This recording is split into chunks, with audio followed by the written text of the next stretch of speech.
Como lo habíamos anunciado, ahora vamos a hablar del primer estudio antropológico hecho sobre el transporte urbano de Montevideo, ómnibus y taxis. ¿Están preparados estos medios de transporte para las características físicas de los montevideanos? Es una pregunta que muchos, los que andamos en transporte público, nos hacemos.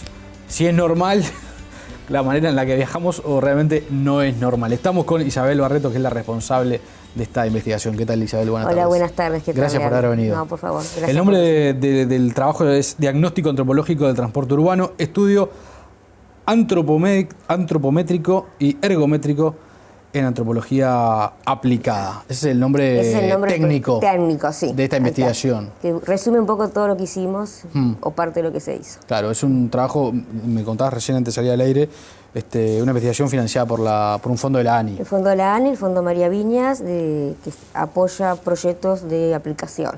Claro. De aplicación directa. Claro. ¿Qué es la antropología aplicada? A ver, la antropología aplicada, desde la antropología biológica, que es lo que yo hago. ¿Qué es la antropología biológica? Empecemos por el principio. Empecemos por el principio. Claro. La antropología biológica estudia la variabilidad humana pasada y presente. Desde lo que es la evolución humana a lo que es la variabilidad que tenemos hoy como especie nosotros en el planeta. Tiene muchas subdisciplinas. Dentro de ellas está la antropología aplicada. Hay que decir que en Uruguay se da antropología biológica dentro de la carrera de antropología y también investigamos en las diferentes subdisciplinas de la antropología biológica. La antropología aplicada en el país es bastante nueva, tiene que ver con hacer diagnósticos y análisis de situaciones cotidianas, repetitivas, que pueden afectar el normal funcionamiento, ya sea del organismo o de las relaciones entre los seres humanos. Por ejemplo, trabajar muchas horas de pie, claro, trabajar en un espacio con ruido constante o con vibración constante, ocupar espacios de trabajo muy reducidos, con mucha temperatura, o sea, diferentes circunstancias que pueden afectar el normal funcionamiento del organismo humano. Claro. Tiene un peso interesante en México, sobre todo. ¿Por qué en México? Porque hay una escuela de antropología muy importante. Está más desarrollado. Está más desarrollado y hay investigaciones concretas, sobre todo trabajando con los sindicatos, haciendo diagnóstico de situaciones de riesgo para los obreros en diferentes etapas de trabajo. Claro. ¿Y por qué decidiste tomar como objeto de estudio el transporte urbano de Montevideo? A ver, nunca habíamos empezado a hacer antropología aplicada en el Uruguay y era un debe porque todos los que fuimos y somos usuarios del transporte capitalino, colectivo o de taxis, encontramos ciertas dificultades. Sí. Entonces, si bien están en el imaginario colectivo de que no viajamos bien, que viajamos incómodos, había que precisar eso con datos científicos, claro, datos porque contundentes. Una cosa es la sensación térmica y otra cosa es lo que dicen las cifras. Entonces nos abocamos a esta tarea. Ustedes lo que buscaban entonces probar era que efectivamente en Uruguay se viaja, hay un mal servicio en el transporte. Yo no diría mal servicio. Porque ahí no haría juicio de valor. A ver. Yo lo que buscamos con el proyecto era ver si eran adecuados los espacios de uso interno dentro de las unidades de transporte a las dimensiones del usuario promedio. Uruguayo. Montevideano. Ni siquiera uruguayo, montevideano. Teniendo en cuenta que somos una población muy variable a nivel de nuestra morfología, muy variable a nivel de los rangos de edad, somos una población muy envejecida que tienen ciertos problemas de movilidad y que no había una relación, ningún estudio hecho con respecto a las medidas o el perfil antropométrico del usuario. Claro. Entonces hicimos eso. ¿Y sí existe un perfil antropométrico del uruguayo? Tampoco. ¿O del montevideano? De la década del 60 hay unos trabajos hechos, pero no a nivel de población en general. Acá se tomaron 200 usuarios, claro, adultos. ¿Cómo hicieron ustedes para sacar un perfil que después...? A partir de esa muestra, que son hombres y mujeres, diferente rango de edad, diferente nivel socioeconómico, se trabajó con la media y con los percentiles. Claro. Y ¿Con las medidas de esas personas? Las medidas de esas personas y la media de esas medidas, o sea, por lo tanto, lo que estamos mostrando es la población promedio. Se elaboró Y ahí se hace un estudio que tú lo tenés ahí, sí, donde se comparan la dimensión del usuario en relación a las dimensiones reales de los ómnibus y de los taxis. Este proyecto no hubiera salido o no hubiera podido ser ejecutado si no hubiéramos tenido el apoyo de las empresas y cooperativas de transporte. Sí.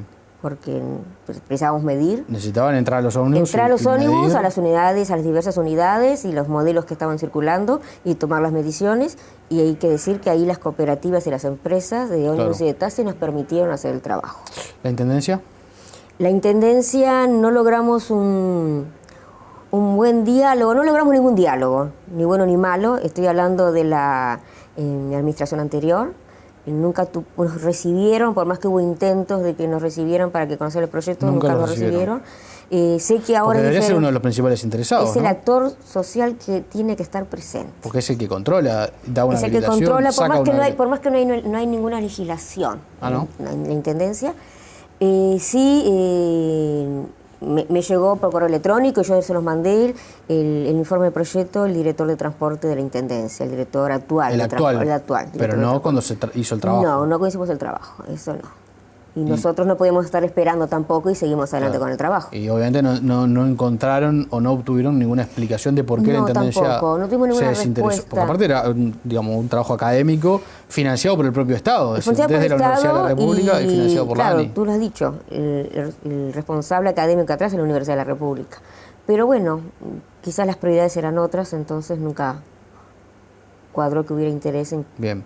Sí las empresas... Sí las empresas y las cooperativas de tres y la patronal de taxis. ¿Y qué arroja el resultado de la investigación? El resultado tiene diferentes... 3 niveles. Con respecto a las medidas de usuarios, que todos los usuarios que fueron tomados al azar muestran sobrepeso. A pesar de... Eso tiene que ver con la salud de la población. Y no es lo que buscábamos. No culpa de las empresas de transporte. Pero bueno, es un dato... Es un dato que hay que considerar. Y sí, claro. Digo, el perfil de usuario, digo, no somos tan altos como realmente pensamos, nuestra media de talla no es tan alta. Y con respecto a los espacios dentro de los ómnibus, que es el otro nivel, hay una variación muy grande con respecto a la altura de pasamanos, anchos de pasillos, anchos de asientos. Varía muchísimo según los modelos. Los modelos más cómodos de ómnibus se podría decir que son los modelos más viejos, claro. Pero en sí ningún modelo de ómnibus se adecua un 100% al usuario. ¿Ninguno? Ninguno un 100%. Ninguno al 100%. ¿Y cuáles son las falencias más comunes? Escalones altos, a veces. Para subir. Hay unidades, sobre todo que cuando uno sube al ómnibus se hace como un embudo, porque se acorta el espacio que el pasajero pueda acceder. Sobre todo en las líneas que están por 18 de julio, que hacen 3 cruces a 18 de julio, la gente queda detenida en ese pasillo y no pasa hacia el fondo. Hay unidades que tienen escalones y desniveles hacia el fondo. Sí. Asientos ubicados sobre las ruedas que provoca que el usuario vaya con las piernas flexionadas. ¿Sí? O de costado con las piernas hacia el pasillo, que también es muy incómodo. Pasamanos muy altos, en algunos casos. Hay modelos que llegan a medir 2,08 el pasamano, que es una altura importante. Eso, hay personas que suben y no pueden agarrarse el pasamanos. Que no pueden agarrarse. No alcanzan el pasamanos. Mírame a mí, viajamos colgados. Claro. Depende de los modelos. Asientos en algunos modelos muy angostos y respaldos de asientos muy angostos, por lo tanto el pasajero que va sentado hacia el pasillo va con medio cuerpo fuera del asiento. Claro, totalmente. Y por lo tanto circular caminando es muy difícil con personas que están... Y pasillos angostos también, que poniendo el pasajero espalda con espalda no deja espacio suficiente para transitar hacia la puerta del fondo. Eso de que al fondo que hay lugar es un eufemismo, entonces. Es difícil circular hacia el fondo. Es como un refrán. Claro. Es difícil, es como una carrera de escollos. No es solo un tema de voluntad de los pasajeros. No, tampoco. A veces va por ese lado también. Los pasajeros estamos habituados a viajar así y ya lo tenemos incorporado. Claro.